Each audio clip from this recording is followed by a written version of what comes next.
Então, boa noite a todos. Gostaria de dar boas-vindas, agradecer a presença de todos aqui, né? É uma alegria muito grande estar presente em mais uma edição do Clube de Revista da Soceron, né?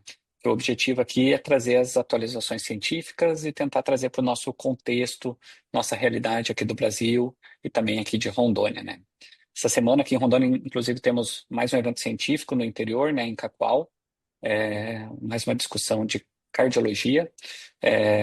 E mês que vem, né? Mês que vem não, já estou mudando o mês, mas em novembro teremos o nosso congresso rondoniense, o 10º congresso rondoniense, que provavelmente até o fim dessa semana já está aberta as inscrições, já está aberta as inscrições no site, tá? Hoje nós vamos ter o privilégio de discutir tanto com a doutora Ana Gabriela, cardiologista do interior lá de Paraná, excelente médica, que está sempre presente nos ajudando na parte científica da Soceron, né? E a nossa amiga, doutora Sheila, Sheila Ferro, que todo mundo conhece, que já esteve presente no nosso congresso, cardiologista lá de Aracaju, que está brilhantando ainda mais aqui o Clube de Revista. Muito obrigado pela presença das duas. Nossa discussão hoje vai ser sobre cardiopatias na gestação, discutir a diretriz da ESC que saiu do forno recente, faz 3 semanas, nem isso, 2 semanas e pouquinho, não, 3 semanas já, é, que aborda esse tema, né? Passar a palavra agora para a doutora Ana Gabriela, que vai conduzir a apresentação e depois vamos ter um debate com a doutora Sheila. Gabriela, se quiser compartilhar sua tela, a palavra está contigo. Tá joia. Boa noite a todos. Obrigada, Luiz, pela apresentação. Obrigada, doutora Sheila, desde já por ter aceitado o convite. Eu vou compartilhar minha tela aqui.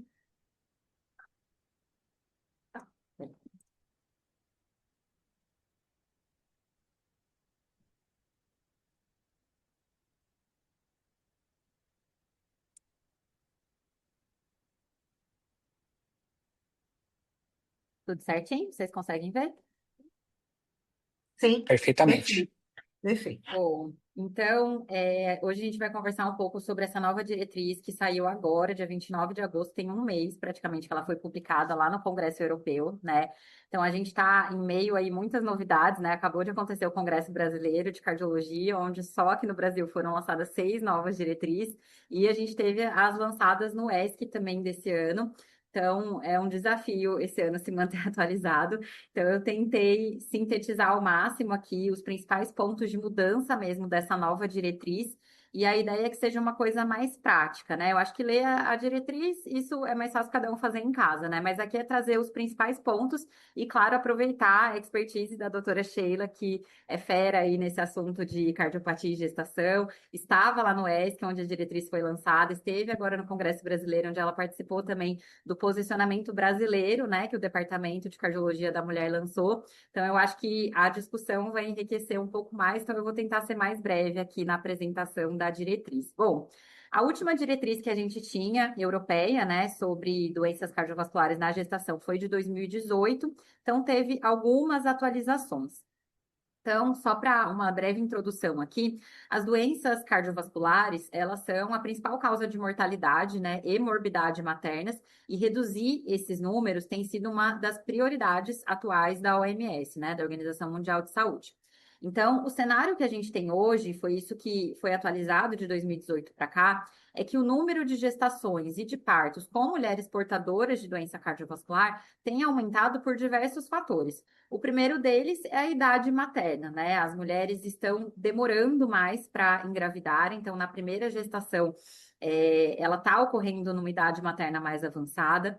Essas mulheres muitas vezes já são portadoras de doenças, né, de cardiopatias congênitas, porque o que a gente tinha anos atrás, né, 30 anos atrás, as cardiopatias congênitas, muitas vezes os pacientes morriam ali na fase da adolescência, né? Então essas mulheres nem atingiam a fase reprodutiva. Então, hoje em dia, né, com as correções das cardiopatias congênitas, tanto por cirurgia aberta quanto por hemodinâmica, isso tem proporcionado um aumento da expectativa de vida e essas mulheres têm chegado na idade reprodutiva. Então, muitas vezes são mulheres que engravidam já com cardiopatias congênitas conhecidas e até mesmo já corrigidas. E a gente sabe que existe uma prevalência crescente de doenças cardiovasculares em mulheres, né? Não só em mulheres, como nos homens também, mas é um fator que a gente tem que levar em consideração. Então, as mulheres com doença cardiovascular durante a gravidez, elas vão, obviamente, ter um maior risco cardiovascular e também um maior risco materno-infantil.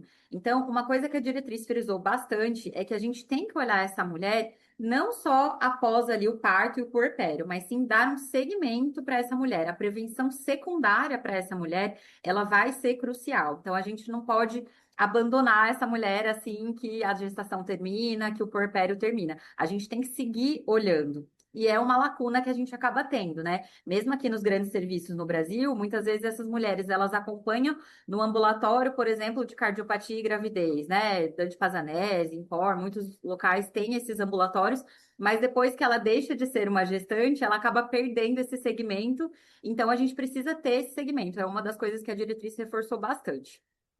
Então, alguns dados que são bem importantes é que 33% das mortes relacionadas à gravidez são por doenças cardiovasculares em todo o mundo. Então, as doenças cardiovasculares são as mais prevalentes em homens, em mulheres, inclusive em gestantes.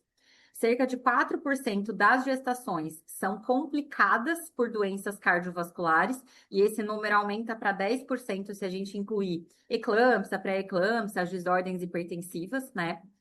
Os desfechos neonatais adversos acontecem em 25% das gestações de mulheres com doenças cardiovasculares. Então, não é um risco só materno, mas também um risco para esse bebê.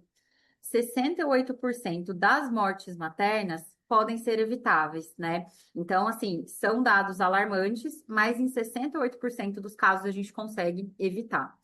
E, obviamente, uma coisa que a gente precisa deixar claro, né, é que falando de gravidez, muitas vezes essas gestantes elas não são incluídas nos estudos, então quem for ler a diretriz ou quem já leu vai ver que muita coisa ali é nível de evidência C, porque a gente não tem tanto estudo até por essas questões éticas, tá? Então, só para introduzir um pouquinho aqui a diretriz.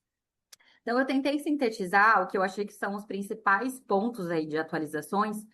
O primeiro deles foi a importância dessa questão do Heart Team, né? Esse acompanhamento multiprofissional, não só do período pré-concepção, mas também o pós-parto e o pós-parto tardio, né? Não só aquele puerpério ali. Então, as diretrizes europeias, elas já frisam bastante, né? Não só sobre cardiopatias e gestação, mas elas frisam bastante a importância do Heart Team, né? E aí, ela trouxe essa importância do Pregnancy Heart Team, tá? Eu vou explicar um pouquinho como que funciona. Outra atualização foi uma nova estratificação de risco, que é um risco da Organização Mundial de Saúde, que eles trouxeram como o novo risco modificado, né, 2.0. Vou explicar como que funciona também.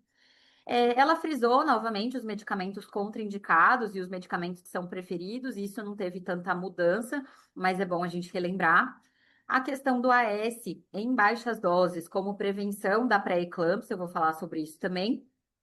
Outra coisa que a diretriz traz são vários cenários clínicos, né? Então, obviamente, eu não vou falar de cada cardiopatia, senão ficaria uma aula muito longa, mas ela traz bem divididinho, assim, né? Então, as gestantes com arritmias, gestante com cardiopatias congênitas, gestantes com hipertensão arterial pulmonar, enfim, cada gestante com insuficiência cardíaca, né? Então, eles trazem esses cenários bem minuciosos, o que que a gente deve ou não fazer em cada um desses cenários clínicos.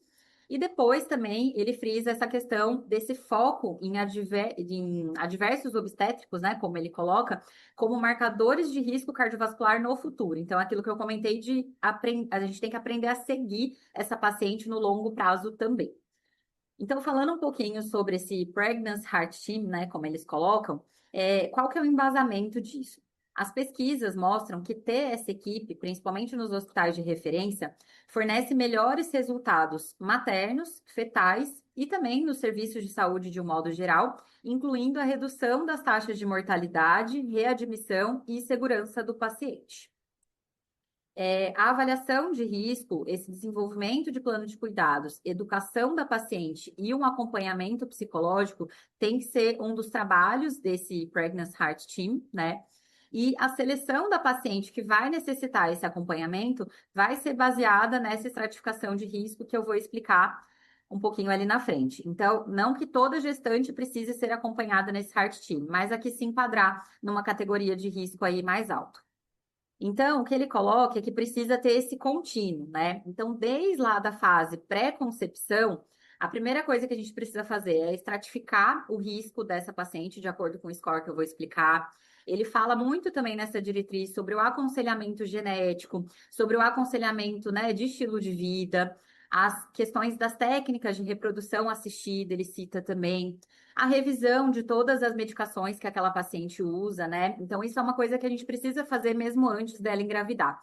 É claro que num país como o nosso acaba sendo desafiador, né? Essa questão do planejamento familiar aqui no Brasil ainda é um desafio, mas se a gente puder fazer isso com aquela gestante que nos procura no consultório, no serviço privado, no serviço de referência, seria o ideal, né? A gente fazer toda essa revisão da paciente antes mesmo dela engravidar.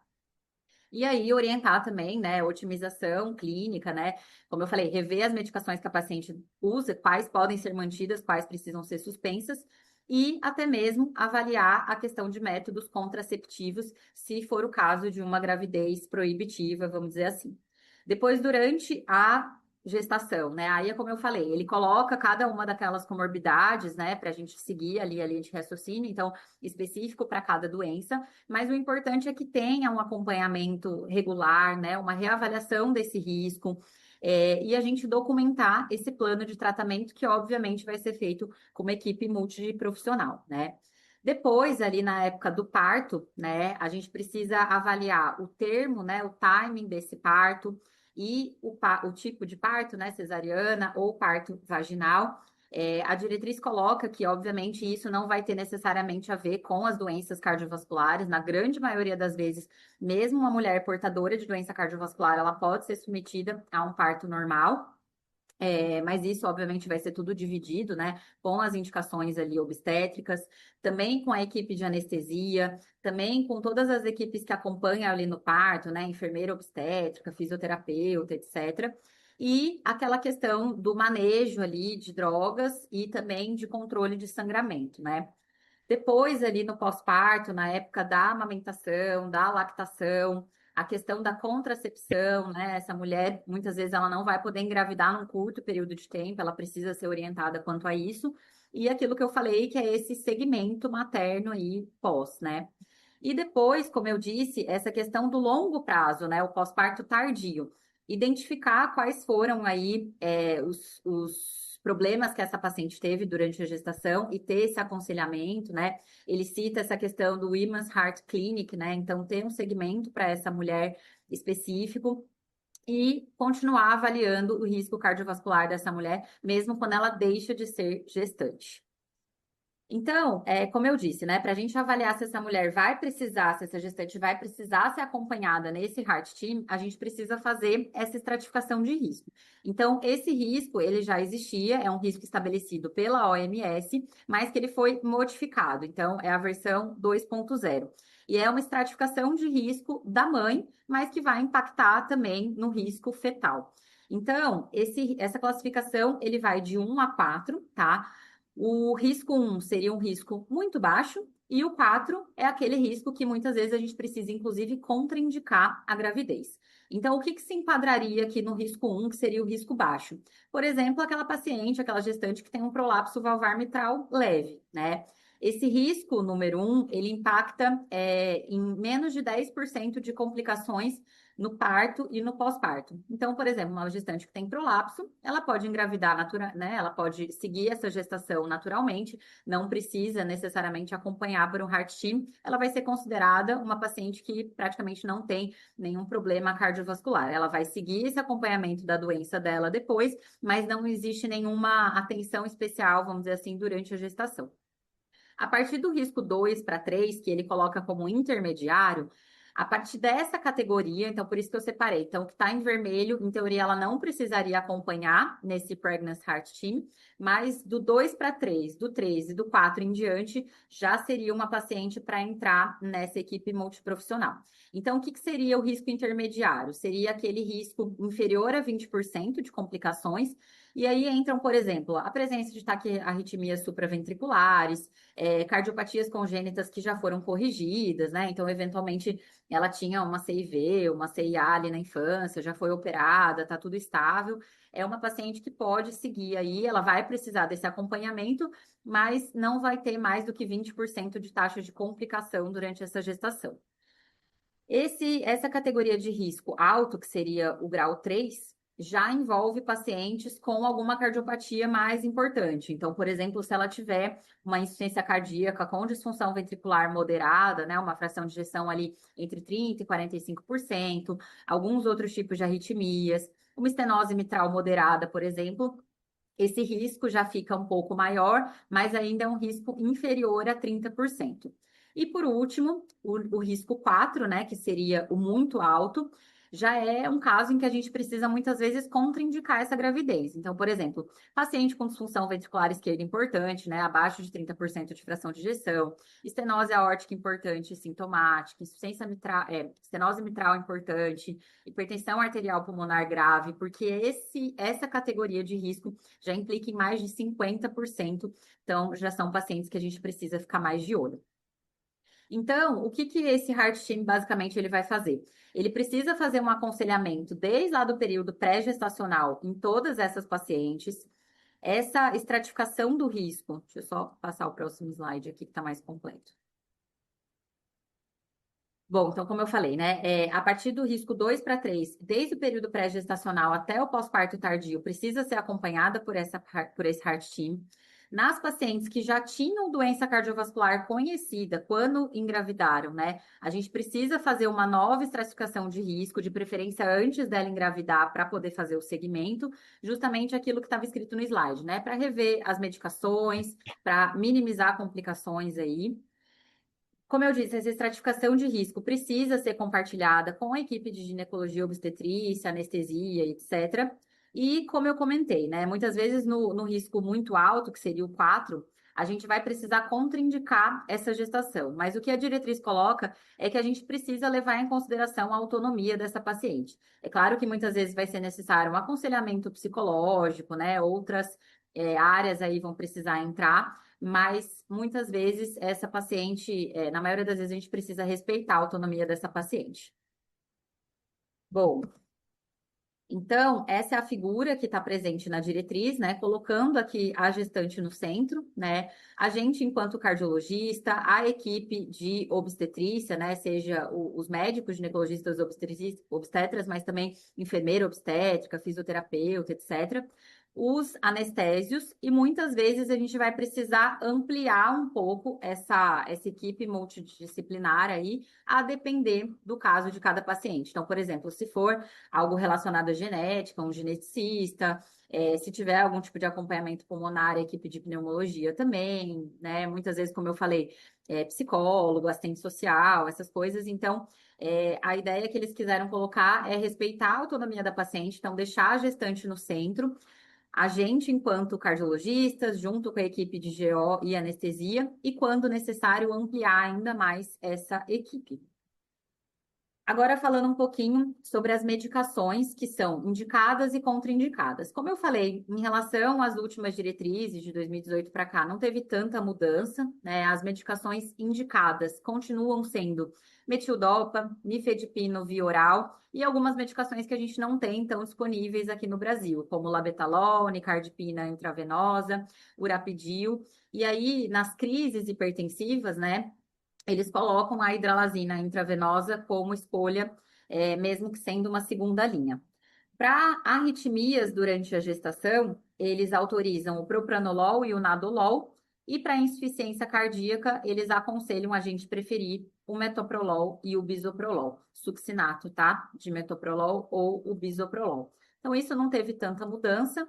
E nas medicações contraindicadas também continuam, né? E equibrar, né? Como sempre, os novos anticoagulantes, né? Ou anticoagulantes diretos aí, geralmente nas pacientes com algum distúrbio de trombose, tudo, a heparina continua sendo preferencialmente, né, a droga de escolha. E aí ele coloca algumas drogas aqui como podem ser consideradas. Então entra a ivabradina, os inibidores do SGLT2 e as estatinas. As estatinas, a orientação, né, só para prevenção primária ali de uma dislipidemia, obviamente elas são contraindicadas, mas nas pacientes já com doença aterosclerótica manifesta, ele diz que a gente pode considerar o uso de estatinas, mas entra aí uma recomendação 2B, nível de evidência C.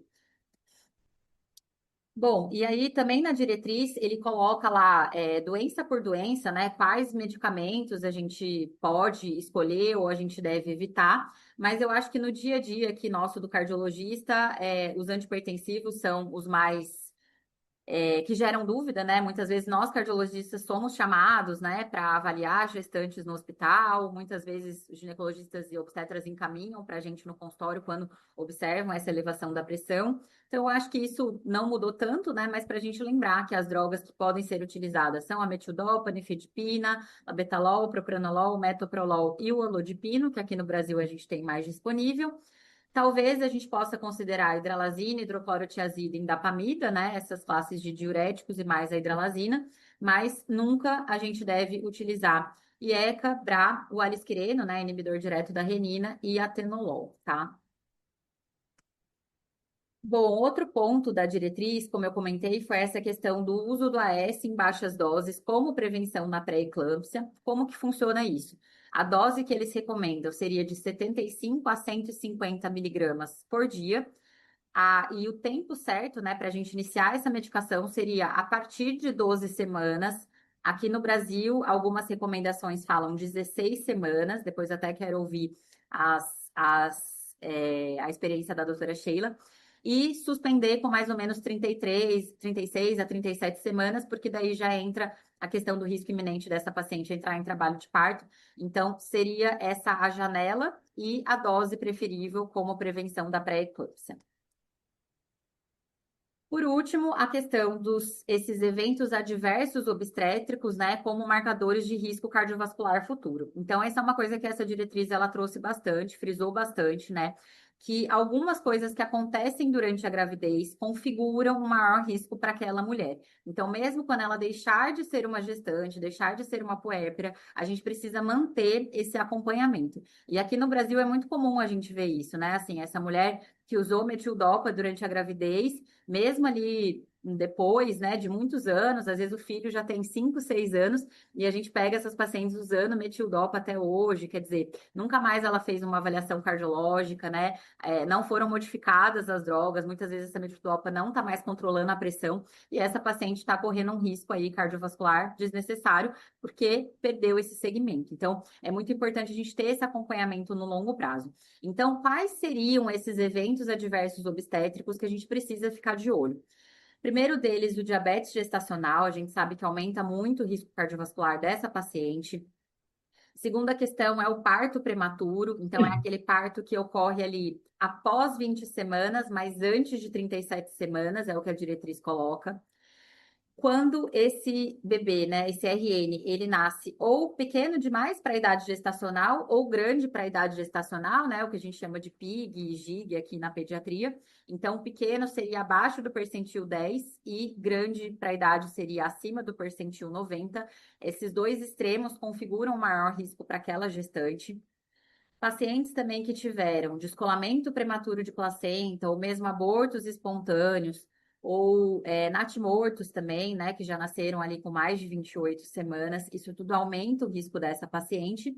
E, obviamente, as desordens hipertensivas, né, que a gente já sabe, a eclâmpsia, pré-eclâmpsia, pode aumentar até em 30% a chance dessa paciente, de fato, desenvolver uma hipertensão, que às vezes ela não tinha antes de engravidar. A gente sabe que são questões placentárias, né, tem a ver com o momento da gestação, mas que a gente precisa seguir essa paciente depois, porque ela pode se tornar hipertensa de fato e aumentar o risco cardiovascular. Bom, então essa foi a apresentação. Eu tentei trazer só os principais pontos mesmo. É uma diretriz de 107 páginas, se eu não me engano, então eu acho que essa leitura é importante cada um fazer em casa, mas aqui era mais para a gente conseguir aproveitar a experiência da doutora Sheila. Sim, Excelente, Ana. Muito bom, excelente. viu? Antes de fazer qualquer pergunta, eu gostaria de passar a palavra para a doutora Sheila para fazer um comentário o que ela achou das discussões que tiveram, qual é a impressão dela dessa diretriz e o que na nossa prática ela vai mais influenciar. Primeiro, parabéns, Ana. Excelente, excelente apresentação. Não sei o que está acontecendo aqui na minha tela, que eu não estou conseguindo ver nem vocês, nem a mim. Eu acho que eu apertei alguma coisa errada aqui. Deixa eu ver aqui o que, que eu estou. Short Gallery. Não sei. É como se eu tivesse sumido da tela. Eu não tenho a menor. Vocês estão me vendo? Sim, Luiz, seu comentário. Tá aparecendo perfeitamente aqui para nós. Pronto, uhum, para mim não estava, mas tudo bem. Então, primeiro, parabéns, Ana. É realmente uma diretriz extensa, né? E é interessante porque ela saiu agora e pouquinho antes saiu o do ACC também, né? Saiu uma parte do ACC e às vezes a gente tem choques. Eu achei algumas coisas assim interessantes.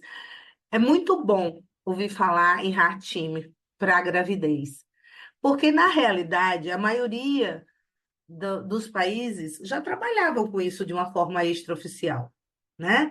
Porque ninguém pega uma paciente com doença cardíaca, seja congênita, com distúrbio hipertensivo, com emergência hipertensiva e vai tratar dela sozinha. Você tem que estar, pelo menos, numa relação obstetra, anestesista, e cardiologista. Afinal de contas, a gente sabe que uma das piores emergências é uma parada cardíaca na gestação.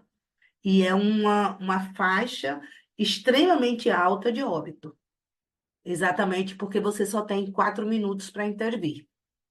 Então, é muito bom quando você coloca o Heart Team de uma forma de normativo e aplica numa coisa que aqui no Brasil, principalmente o Departamento de Cardiologia da Mulher, tem trabalhado muito, no que a gente chama quarto trimestre da gravidez. Esse é um conceito que já é implementado dentro do Departamento de Cardiologia da Mulher, que a gestação para nós, não, para o cardiologista, não acaba com o parto. Nós temos ainda pelo menos um trimestre e temos a pretensão que esse acompanhamento se perpetue pelo menos um ano. É isso que a gente quer. Para que não aconteça isso que a Ana falou. Muitas vezes um paciente ficar usando metildopa trocentos anos porque ela usou metildopa na gravidez, né? E a gente sabe que após o parto, você pode imediatamente no período de lactação utilizar tanto o IECA como o BRA.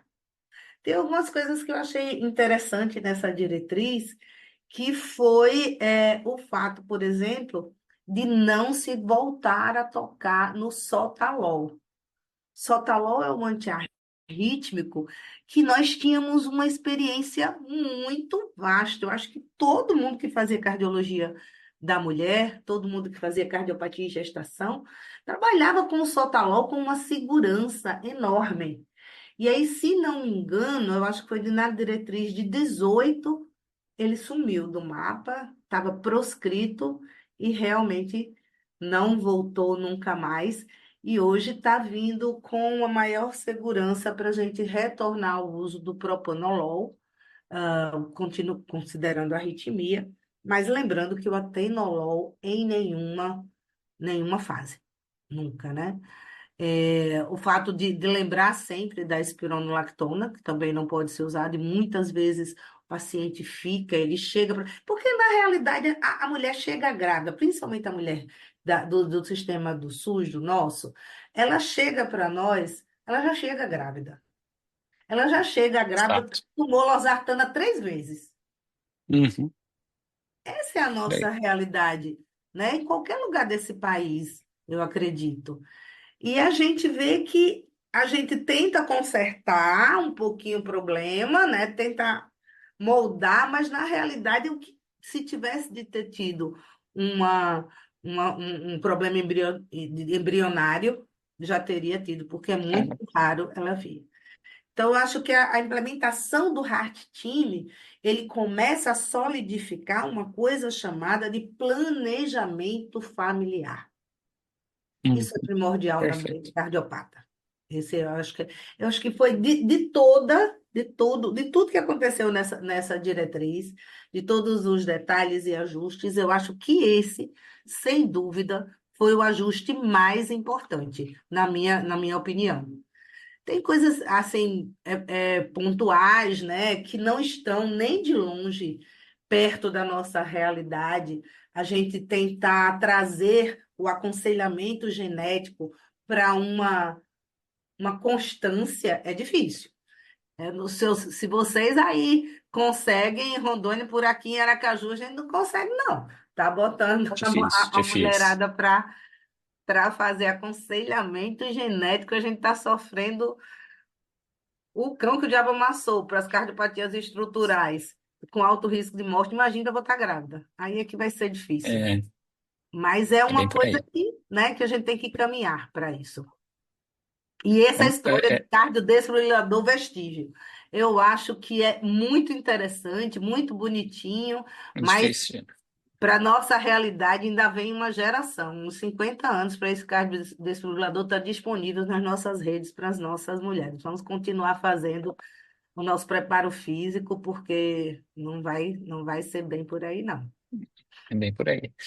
É, eu abrimos aqui pro Gmail chegar para liberar o vídeo. Não sei se ele está por aqui, mas se Ele está tiver, aí, ele está aí. Ele é, estava pedindo é, câmera e áudio. vamos ver se ele está ali ainda. Qualquer coisa é só ele me dar um toque aqui, nós pedimos para abrir para ele. Mas eu queria trazer uma situação prática, né? Até que Uhum. aparece no nosso consultório. E ainda aquela paciente que teve hipertensão durante a gestação, controlou. Olha aí, grande professor Olha, Gemelli chefe, oi, presente. chefe. Olha Que aí. Oi, honra. chefe. Chefe veio ver se eu chegava no horário. Chefe é Eu chefe, tava né? aqui só olhando se tu não ia atrasar. Tá vendo? É Que, impressionante. Procurando meu cartãozinho de ponto, minha gente, para o Brasil inteiro olha aí, ver, olha aí. coisa feia. É, bem-vindo, GML, para a discussão. Trazer bem para a parte de hipertensão, uma dúvida que eu tenho de consultório, às vezes. O paciente chega, teve uma gestação, ficou hipertensa durante a gestação, depois manteve hipertensa e quer engravidar novamente, né?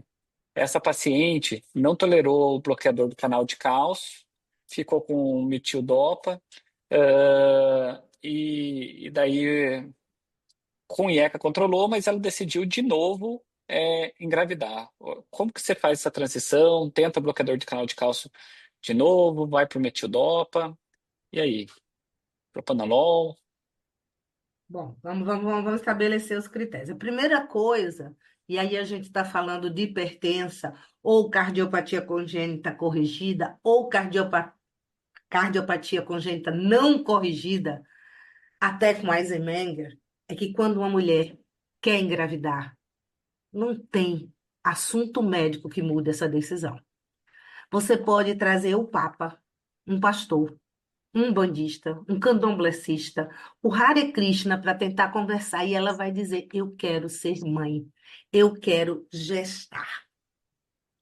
Então, isso é uma realidade. Inclusive, eu propus a uma amiga para a gente tentar fazer um trabalho só com pacientes com contraindicação, o RU4, ainda no antigo.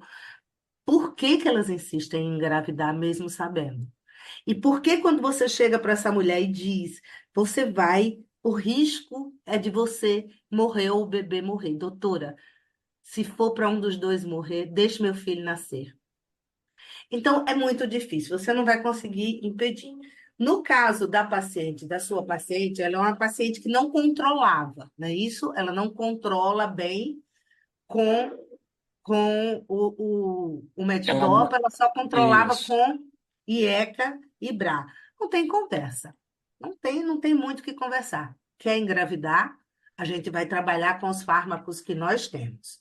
Aí a gente pode Uhum, usar assim, vai ter que usar o bloqueador de canal de cálcio, e aí pensar que o melhor é a nifedipina de liberação lenta, que isso é uma coisa uhum. que pouco citado. A gente está falando da nifedipina lenta. É A o TART, né? amlodipina é a Verdade. segunda opção. E aí você Uhum, vai associar metildopa. Tem risco de depressão pós-parto? Tem. É uma coisa que a gente tem que uhum, pensar.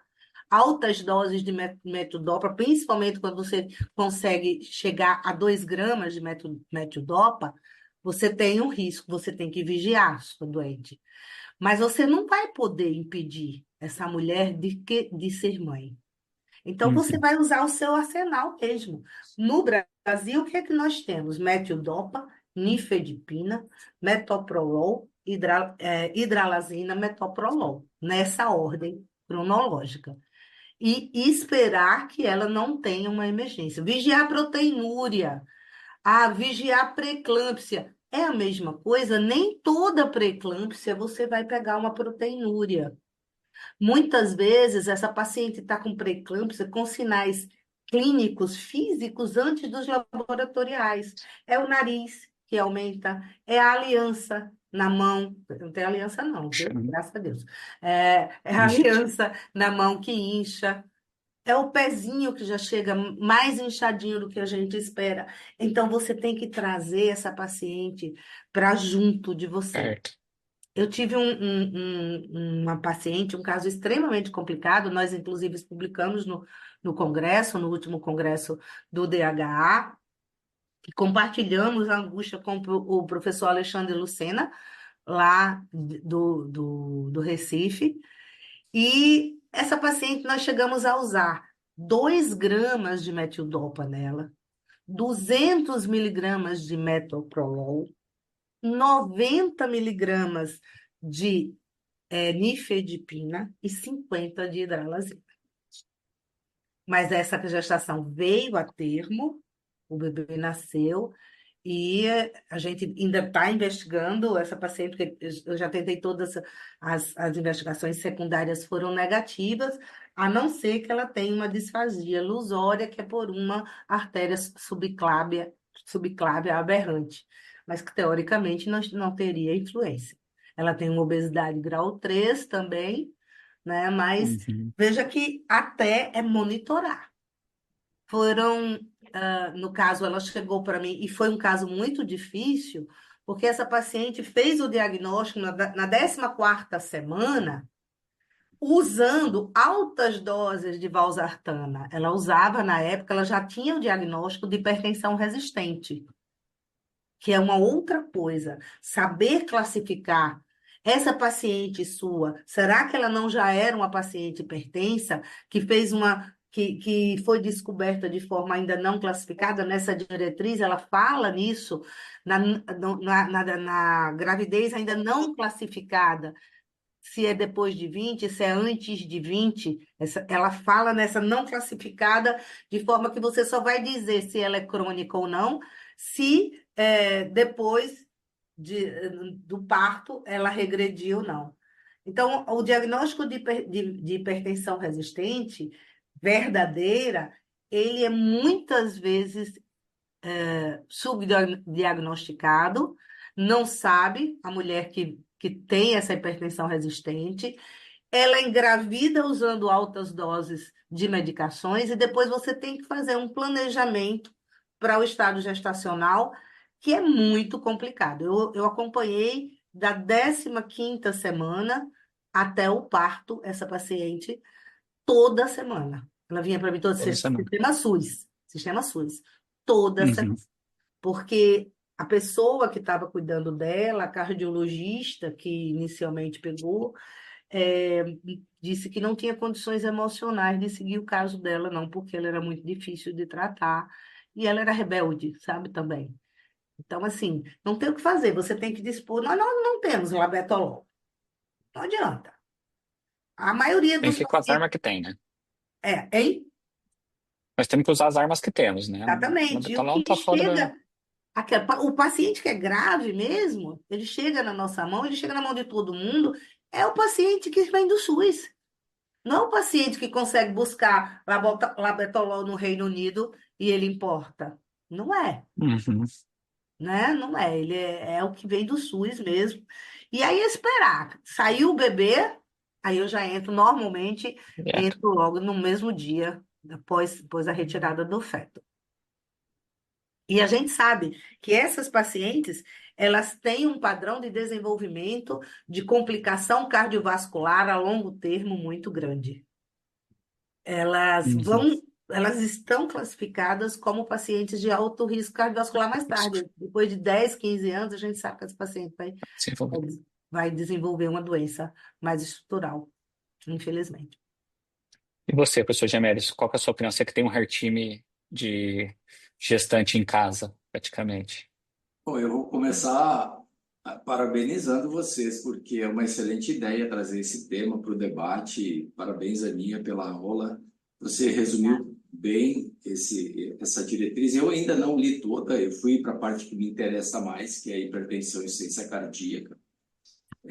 Mas também vi en passant sobre anticoagulação, acho que não mudou nada, varfarina, quando você pensa na mãe, heparina, quando você pensa no bebê, enfim, e que eles colocam uma coisa bem interessante que é a decisão compartilhada, né? Isso é uma coisa importante. Eu acho que a Sheila disse bem, o Harting é uma coisa que a gente usa para muita coisa na cardiologia, né? Na hipertensão, obviamente que isso é importante também. E a nossa nova diretriz fala exatamente disso, de fatores comportamentais, de fatores ambientais, de coisas que são importantes dentro do tratamento da hipertensão, que deve ser explorado por profissionais dos mais variados, preparador físico, nutricionista, psicólogo, enfim, uma série de pessoas que podem contribuir. Na hipertensão, eu acho que as medicações deles há muitos anos é as mesmas, eles não mudaram absolutamente nada, né? A nossa experiência é exatamente essa que vocês falaram, metildopa e bloqueador de cálcio de longa duração. A nifedipina de longa duração é melhor do que a amlodipina, né? Mas a amlodipina é muito mais fácil de a gente conseguir na atenção básica, então a gente pode usar Tolerado, melhor.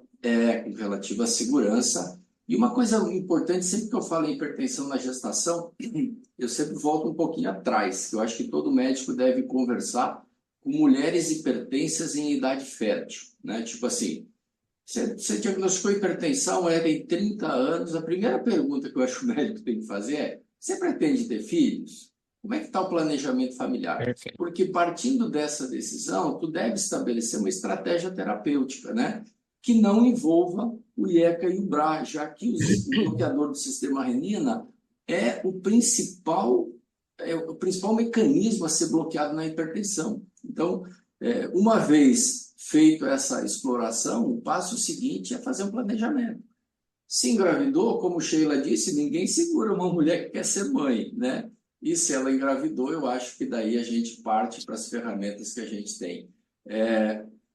Uma coisa também relevante no acompanhamento da hipertensão na gestação é no que tange a medida fora do consultório. O mapa, ele deve ser bastante explorado no período gestacional, porque muitas vezes a hipertensão do jaleco branco na gestação é muito frequente.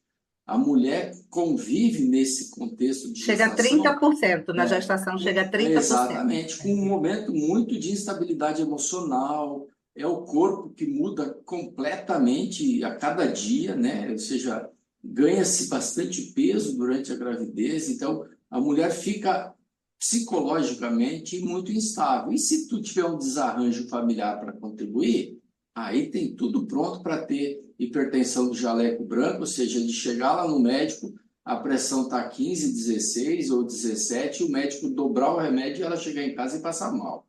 Então, usar o mapa como ferramenta para acompanhar essa gestação e estabelecer o controle ou não da hipertensão, porque a pressão do consultório ela é muito mais furada na gestação do que no paciente normal, tá? E outra coisa que eu queria comentar também, e aí agora eu vou fazer uma pergunta para vocês que leram um pouquinho mais aprofundado essa diretriz. Uma das coisas que a gente tem na gestante, no periparto, naquela cardiopatia periparto, com insuficiência cardíaca, isso é um cenário que eu já vi muitas vezes no João Paulo. Mulheres que internam com insuficiência descompensada, um mês depois de terem filhos, e aí elas se recuperam muito bem. Hoje você tem os medicamentos que são maravilhosos, né? Os 4 pilares realmente são medicações imprescindíveis no tratamento da insuficiência cardíaca, principalmente com fração reduzida, né? E que é o caso da gestante. E aí a pergunta que eu faço para vocês, e esses dias alguém me perguntou, um colega me ligou, porque ele estava com uma paciente e perguntou o que eu achava sobre isso. Aí eu disse assim, olha, se a paciente recuperou a fração completamente, acima de 50%, Eu, particularmente, eu não suspendo os remédios, eu mantenho as medicações, porque eu acho que os mecanismos pelos quais ela ficou doente estão presentes. E uma vez retirando essas medicações, eles poderão voltar. Mas já ouvi pessoas do próprio Departamento de Ciência Cardíaca que dizem que pode se suspender com cautela, obviamente, e a própria diretriz europeia fala isso, que você pode fazer um manejo com cautela, coisa e tal. Eu queria ouvir um pouquinho o que vocês pensam sobre isso, porque isso é realmente um paradigma de tratamento, porque a paciente ficou boa, o eco está normal, ela não tem mais sintomas, já faz 2 anos a gravidez e ela está jogando bola. E aí está tomando 3 remédios ou 4 remédios ainda, né? Então, o que vocês pensam sobre isso? Aninha quer falar primeiro? Bom, eu não lembro se tem alguma coisa específica sobre essa questão da fração de ejeção recuperada logo ali no pós-parto, mas eu acho que o racional é mais ou menos a mesma coisa da fração de ejeção recuperada que a gente usaria no contexto da não gestante, né? Mas o que a gente tem que levar em consideração, como o Dr. Gemelli falou, na gestação tem toda a questão hormonal, toda a descarga ali, né, de neuromediadores que vai acontecer na hora do parto para conter sangramento, tudo mais. Então, eu acho que isso é uma coisa para levar em consideração. A única coisa é que eu acho que a gente precisa manter esse acompanhamento. Você comentou 2 anos, né, que já tinha de segmento. Eu acho que 2 anos realmente a gente poderia pensar em retirar, mas também tem que pensar, né, como o Gasparello comentou, isso é uma mulher que pensa em engravidar novamente, né? Então eu acho que isso que eu ficaria na dúvida de novo. Se ela tem pretensão de engravidar novamente, aí eu acho que eu manteria as medicações. Mas eu não lembro, doutor, se a diretriz traz alguma coisa específica sobre isso. Realmente essa diretriz ela não traz especificamente sobre o tempo de suspensão.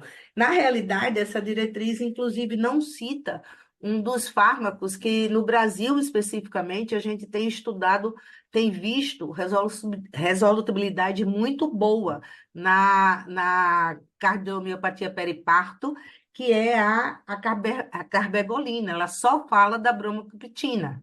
Não sei se você viu.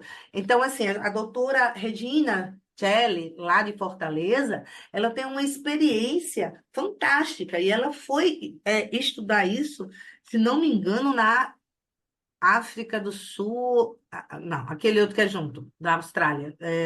África do Sul mesmo. Não, não, sei lá. Foi Austrália, no Nova isso, Zelândia? Oceania. Nova Zelândia, desculpe. Na Nova Zelândia. E ela foi com uma grande cardiologista de lá que faz, começou a usar a carbegolina. O resultado da carbegolina, você falando, Gemelho, resultado da carbegolina dá redução em uma semana. É uma dose semanal e você tem redução do tamanho, melhora da função, desaparece a congestão pulmonar. E aí você mantém. Se essa pergunta a gente conseguir a resposta, a gente tem que ter a certeza que essa mulher não vai engravidar. Porque uma miocardiopatia periparto, que ela tenha a sua fração recuperada, a chance de uma próxima gravidez ela desenvolver Compensar. É. é quase de 50%. Isso é muito, muito, muito. Então, particularmente, eu não retiro, não. Eu tô linda, maravilhosa. Tá, eu tive uma paciente linda, maravilhosa, que eu tinha trocado a válvula mitral dela 2 vezes e fiz a vasectomia do marido. E apareceu um certo ser estranho no contexto não familiar, e ela ligou para mim depois de eu ter trocado a válvula dela 2 vezes, dizendo que estava grávida. Eu disse que não podia ela estar grávida, porque eu tinha mandado fazer a vasectomia do marido.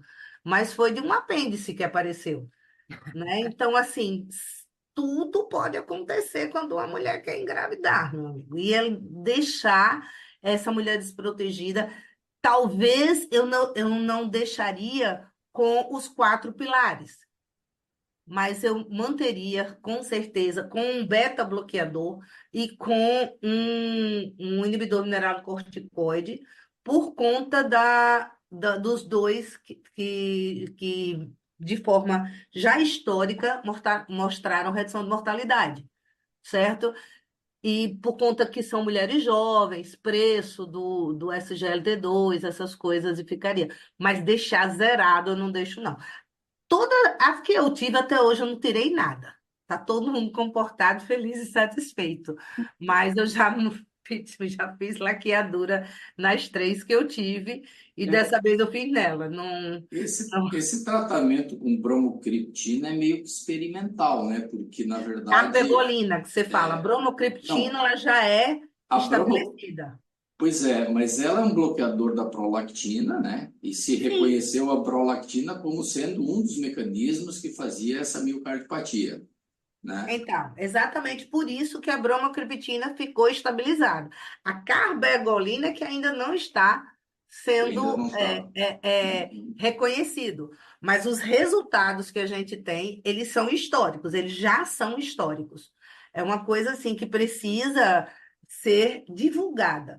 Claro que quando você tem uma série de casos que você coloca 20 casos, 21 casos, para você mudar uma diretriz é difícil, principalmente numa área onde você não consegue é, um número grande para botar num estudo, né? Mas na realidade já são série de casos em torno de, tem mais de 20, já tem quase 30 casos com isso, né? E outra coisa, medicação disponível no SUS, porque ela é usada para tratamento de insuficiência hipofisária, né? Então, ela está disponível no SUS. Eu cheguei no SUS, num dispensário do SUS um dia desse, tinha até em cima, assim, uma prateleira cheia, e eu olhando, assim, com a vontade de roubar as ampolas, para pegar uma bolsinha para mim, carregar, assim, mas ainda não tá. A gente não tem essa liberdade, né, para falar de uma maneira muito, muito aberta sobre isso. Quando a gente fala sobre isso, e eu já coloquei algo, já fiz isso no Congresso, afrontei uma americana sobre isso, ela desconversou e não respondeu, né? Porque os americanos não admitem, os europeus estão vendo, né? É uma coisa que vem lá da Nova Zelândia, E funcionaria pelo mesmo mecanismo, de ser pelo um mesmo antagonista mecanismo, da pelo mesmo prolactina, mecanismo. só que mais potente, né, do que a É, o bromocriptina. tempo de resolução é uma coisa impressionante, Gené. Eu sempre Legal, estou vendo legal. isso com a doutora Regina, e é assim, é impressionante. Impressionante o tempo de resolução. Importante lembrar, né, que durante a gravidez, quando desenvolve insuficiência cardíaca e fração de ejeção reduzida, nós não podemos usar o Quarteto Fantástico, né? Nós vamos acabar ficando Não, de mais maneira com nenhuma. beta-bloqueador, né, com vasodilatador da usar hidralazina e nitrato, Dá, dá para dá usar. normalmente, a paciente, quando ela E ela faz uma periparto, o bom é que na grande maioria das vezes a gente já conseguiu no tirar o finalzinho. neném. No Né? A finalzinho. gente já conseguiu tirar o neném. Daí entra o Quando você quarteto tem pós. que ela Normalmente desenvolve ela piora durante a mesmo depois gravidez, do ela é uma parto. paciente normalmente que ela já tinha uma disfunção, né, Aninha? Acho que você deve ter pego isso Uhum. também. É uma paciente que já tinha uma disfunção borderline, às vezes. Hoje a gente pode acompanhar mais precocemente com o strain, né, dessas pacientes durante Uhum. Legal. a primeira fase da gestação, um exame que está disponível para todo mundo. Eu acredito que mesmo nos mais remotos serviços de SUS, você sempre tem um ecocardiografista. O problema é ter o software para strain e o treinamento para fazer, mas dá para seguir, né? E é exatamente isso que eu digo, Jamel. Eu fico seguindo minhas mulheres com strain, assim, 2, 3 anos. Porque a gente muitas vezes consegue ver o strain, mas a gente não consegue ver o grau de disfunção atrial, que é um outro precursor muito importante de insuficiência cardíaca. Painel. Eu ia É falar isso agora. Uhum. Uma coisa que a diretriz frisa bastante é a questão da dosagem, né? Do NT para o BNP, até para acompanhamento, assim. Então, ser um marcador fácil, né? A gente consegue dosar aí no Sim. sangue para ir Tem no acompanhando. SUS, tem no SUS, Sim, sim. tem Isso a no SUS. diretriz fala bastante também, que é um dos. A hora que ela coloca sobre os biomarcadores, né? Eles falam bastante sobre o BNP. Eles falam da parte genética, mas que, né, aqui no nosso país é difícil É conseguir, bonito, mas o é muito BNP pode bonito. ser um guia também para você seguir se essa paciente está descompensando ou não. Outra perguntinha. Ah, só Só uma tem que coisa, fazer Gemelli. coisa de Grávida não gosta de consultório. mapa, não, viu? Eu sei, ninguém gosta, ninguém Grávida É, gosta, gosta de nem eu. MRPA. Porque não adianta avaliar o sono noturno de uma grávida de 7 vezes com um menino pulando que nem um cabrito dentro da barriga, que não vai ter descenso noturno. Então, quando a gente coloca para a grávida a MRPA, aí ela diz assim, doutora, por que não avisaram isso antes? Né? E a gente sabe, né, que também já foi habilitado para o SUS, o MRPA. A gente só precisa fazer chover, né? Fazer movimentar. Então, grávida com os seios com cheio de suor embaixo da marca do sutiã, a barriga que incomoda, é porque você não sabe o que é carregar um menino, meu filho. É um negócio complicado. Para usar aquele negócio é Faço triste. ideia, faço ideia, são 20 quilos de aumento de peso, imagina. Mas a perguntinha que eu quero fazer para vocês é o que vocês pensam sobre a hipertensão no pós-parto. Por exemplo, nasceu o bebê, eu estou lá com aqueles medicamentos horrorosos, né? Metildopa, coisa pré-histórica, né? E aí, o que eu faço? Nasceu o bebê, eu posso mudar os medicamentos no dia seguinte ou eu espero, vou fazendo a descida do metildopa devagarinho até que eu troque por outros medicamentos? Eu já Eu troco, trocaria imediatamente. imediatamente. Eu Tirou já o menino, trocaria. já tô feliz da vida. Tem um site bem bacaninha que você pode acessar para lactação, para todos os medicamentos de lactação, e eles têm até nessa diretriz um quadro bacaninha também sobre lactação, mas e na nossa diretriz de hipertensão, nós também temos um quadro bastante interessante sobre lactação, mas não tem essa não. Me chamou, o menino nasceu, já troquei. Já Perfeito. Eu fiz. acho que isso é importante ficar bem claro para os colegas, porque tem muita gente que dá alta, a paciente tem que sair do hospital já com outra terapia, porque tem Sem gente que dá dúvida. alta com metildopa e aí você vai ver essa paciente muitas vezes 2 meses depois, ela continua tomando metildopa, né? Então, isso é importante para quem dá plantão. Quando eu trabalhava no hospital de base, que é o nosso hospital regional aqui, lá tem CO, e eu fazia muito parecido no centro obstétrico, né? Aí nascia o bebê, eu ia lá prescrever a paciente, no outro dia eu voltava lá, estava de volta, metildopa. Quer dizer, o colega não entendia que tinha que mudar essa medicação porque o parto acabou. Então, quer dizer, daí para frente é uma amamentação só que vale, né? Isso. Uma Legal. coisa, uma coisa importante, você falando disso da alta, é lembrar que os pacientes com miocardiopatia periparto, eles têm que sair com o quarteto fantástico. Uhum. Eles Sim, têm que aí sair. sim, Nós já perfeito. temos Uhum. evidência suficiente que na IC aguda, que é um tipo de Uhum. periparto, né, um IC aguda, você tem que entrar com o SGLT2 e, se for o caso, a preferência sempre é sacubitril, valsartana, leprelizina, e a gente tem que trazer, deixar a paciente sair com a medicação. Redução de mortalidade e recuperação de fração é diretamente proporcional ao tratamento precoce e imediatamente instalado, porque senão a gente perde tempo. É. Eu já Perfeito, me dou peguei por mais até. satisfeito Eu e já peguei mais agradeço até. Eu já peguei vocês. paciente anos após. O menino já devia ter uns 5, 7 anos, ela ainda tomando metildopa, porque assim, Mas, perdeu completamente o segmento, já com disfunção ventricular, quer dizer, uma miocardiopatia sim, hipertensiva por conta de uma medicação que era lá da gestação. Então não faz sentido. A gente precisa, porque como você falou, às vezes o pessoal dá alta do hospital e não, encaminhamento ao cardiologista, mas ela pode demorar 6 meses, um ano para conseguir essa vaga se for pelo SUS, né? Então é importante quem dá essa alta saber.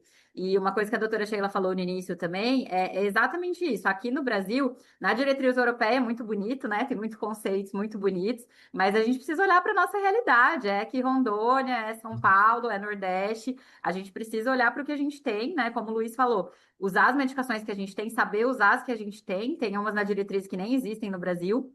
E também, como a doutora Sheila falou no início, muitas vezes essa paciente, quando ela engravida, ela nunca nem tinha ido num cardiologista, ela nunca tinha feito um ecocardiograma. Hoje em dia, a questão do hiperaldo também, né? Cada vez mais as diretrizes falam para a gente lembrar do diagnóstico de hiperaldo em mulheres. E, assim, as mulheres, por via de regra, não têm a cultura de ir no cardiologista. Então, muitas vezes, quando ela engravida e descobre uma hipertensão, a gente também nem sabe se já era, né? Pode ser uma hipertensão secundária, se ela já era, como a doutora Sheila falou, da hipertensão resistente, né? Será que era mesmo? Ou ela já era hipertensa antes de engravidar? A gente não tem esse eco prévio, não tem esse strain prévio para saber, né? Então, acho que essa que é a grande dificuldade. Esse aconselhamento pré-concepcional é muito bonito, mas aqui no Brasil a gente já pega o bonde andando, né? Então a gente tem que se virar com o que tem. Então eu acho que o mais importante é isso, assim, é saber estratificar essa paciente, independente de quando ela chegou pra gente, e logo após a gestação não esquecer dela, né? Assim, lembrar de olhar para as medicações, para esse segmento da paciente. Eu acho que a mensagem que a gente pode traduzir, vamos dizer assim, dessa diretriz seria isso.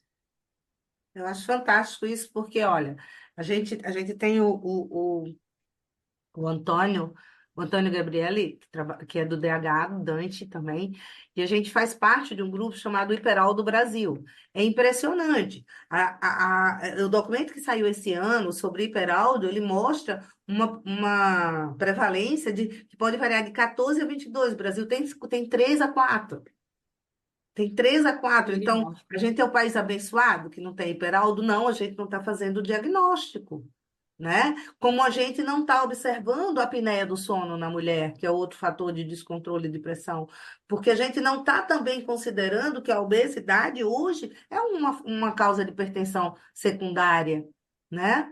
Então, é um contexto, a mulher, ela tem uma fisiologia, uma fisiopatologia diferenciada desde da embriogênese da própria massa cardíaca. Nós temos uma massa cardíaca menor que, dentro da sua fisiologia, vai passar por um período onde vai duplicar, quadruplicar o seu débito cardíaco para gestar.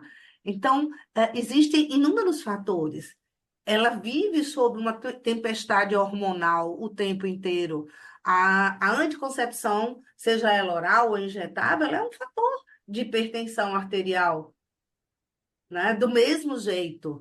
E hoje, ainda mais, a gente teve a alegria nessa diretriz escrever o capítulo de hipertensão na vida da mulher fora da fase gestacional, né? Eu dei uma aula no Brasileiro agora e eu estava comentando, porque a mulher é vista, antes de tudo, como um receptáculo gravídico. E não é isso. A mulher não tem hipertensão só quando está grávida. E só se lembravam dela, todas as diretrizes eram na hora que ela estava grávida. Emergência hipertensiva na gestação. Já tinha virado assim outdoor isso. E a gente tem que entender que a própria vida ginecológica da mulher, ela traz riscos hipertensivos. Então, a gente está vendo, a gente colocou um artigo agora na revista de hipertensão, a gente publicou um artigo mostrando só a relação direta entre hipertensão, endometriose e aterosclerose. Mas quantas das nossas mulheres com endometriose são encaminhadas para o cardiologista para fazer a sua avaliação de risco, né? A gente não vê. E começam a surgir trabalhos mostrando, inclusive, miomatose uterina. Então, um corpo que tem funções diferentes, ele vai ter doenças diferentes. Eu ouvi recentemente lá no Brasileiro um colega perguntar por que tinham feito um posicionamento sobre cardiometabolismo da mulher. Por que tinha que se falar sobre isso? Eu sou assim um pouco chata, né? Me deu vontade de dizer, porque no dia que fizer um estudo sobre se câncer de testículo aumenta o risco cardiovascular no homem, a gente vai ter alguma evidência que aumente, ou que não. Mas o problema é que nós estamos estudando melhor a mulher agora, estamos nos direcionando, porque a vida inteira nós ficamos 2 degraus abaixo em todos os estudos. Os estudos são colocados por percentuais normalmente de 30 a menos por cento. Então, a representatividade das mulheres nos estudos é sempre menor. Então, como que a gente vai avaliar todos os fármacos se o nosso percentual é tão pequeno? Tá mudando? Tá, mas ainda vai uns 20 anos para chegar no nível que a gente quer, né? Vamos na busca. Então, a gente precisa ver que existe uma série de fatores que são diferentes, que o homem não tem. Não tem. No dia que a gente tiver uma endometriose, um mioma, né, uma disfunção tubária, a gente não sabe, a gente está começando a abrir. E essa intercomunicação entre as especialidades é muito importante. É muito importante, Sem dúvida. né? O ginecologista, o nefrologista, o endócrino, a gente tem que ser um só olhar completo. Detesto essas palavrinhas da moda. Então, assim, vamos olhar o paciente como paciente e não como órgão sozinho, porque no meu consultório, aos 34 anos de formada, eu nunca vi entrar um coração. Eu sempre vi entrar uma pessoa que tinha um coração dentro do peito. Isso aí. E o coração nunca veio sozinho dentro do peito dela. Já peguei até do lado contrário, mas sozinho nunca peguei, não. Excelente, excelente.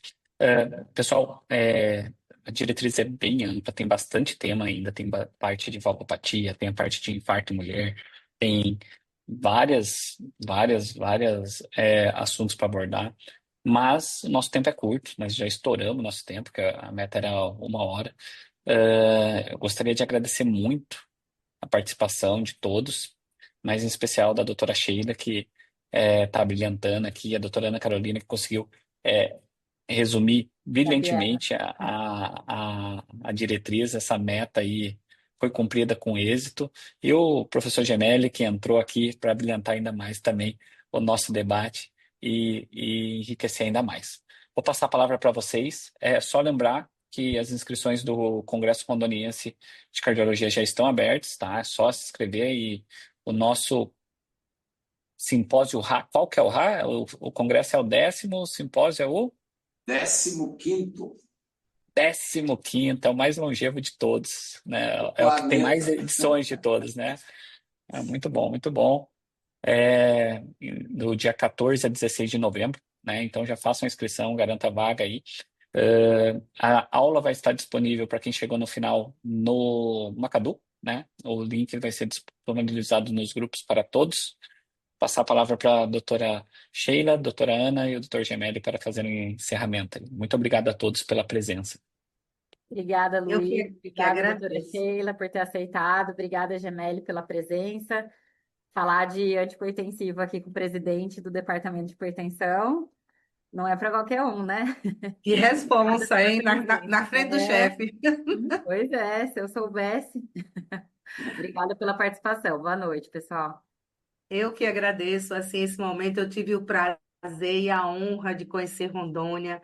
Eu me encantei por essa cidade linda que é Porto Velho, por esse povo tão acolhedor, que eu cheguei assim tão quietinha, tão tímida. Eu tive exatamente 36 horas, mas me encantei pela história, conheci, passei pelos lugares e vi que povo lindo, que povo que se ergue de uma maneira tão forte. Eu fiquei muito feliz de conhecer e muito honrada.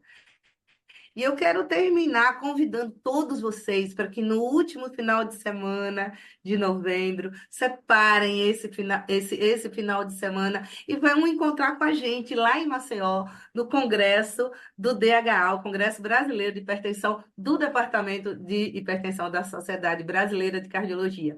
Vamos discutir hipertensão, vamos falar, contar, recontar, mas acima de tudo, vamos nos divertir, nos encontrando, porque fazer medicina tem que ser sempre um motivo de muita alegria. Um grande beijo, muito obrigada por essa oportunidade de estar aqui com vocês. Poxa, eu Obrigada. finalizo só dizendo muito obrigado a todos que ficaram aqui para assistir a gente. Obrigado à diretoria, o Gasparello pela organização, a Aninha que juntou essas informações para que a gente tivesse assunto para conversar, a Sheila, que é a nossa diretora de relações nacionais e internacionais do departamento, né, Sheila? Tu faz um grande trabalho nesse agrupamento das regionais. Isso é muito importante para que a gente sempre tenha um DH forte. O DH é o departamento mais antigo da SPC, né? E por isso junta tantos associados, mais de 2.000 sócios tem o DH. E quem não é sócio, é só entrar lá no site do DH e se associar, não custa nada. Você recebe nossa revista, recebe todas as informações do departamento. E como a Sheila falou, 27 a 29 de novembro nós faremos o 20º Congresso do DH. E um pouquinho antes, 2 semanas antes, nós faremos o nosso congresso aqui de Rondônia, juntamente com o Simpósio de Hipertensão, como o Gasparello já falou. Quem não fez a inscrição, entra lá no site e já se inscreva. Um abraço a todos e boa semana aí. Boa Tchau, noite. tchau, Wagner. Tchau, Boa noite. tchau.